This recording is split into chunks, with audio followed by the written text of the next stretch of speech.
Hello friend, चला तर मग आज आपण बघणार आहोत सांडगा रेसिपी.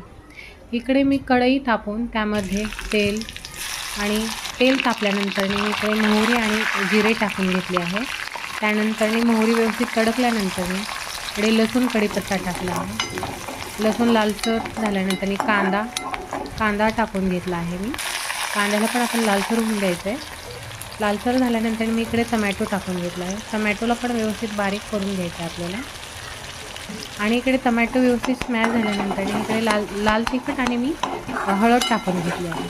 आपण ह्या सगळ्याला व्यवस्थित एकजीव करून घेऊया.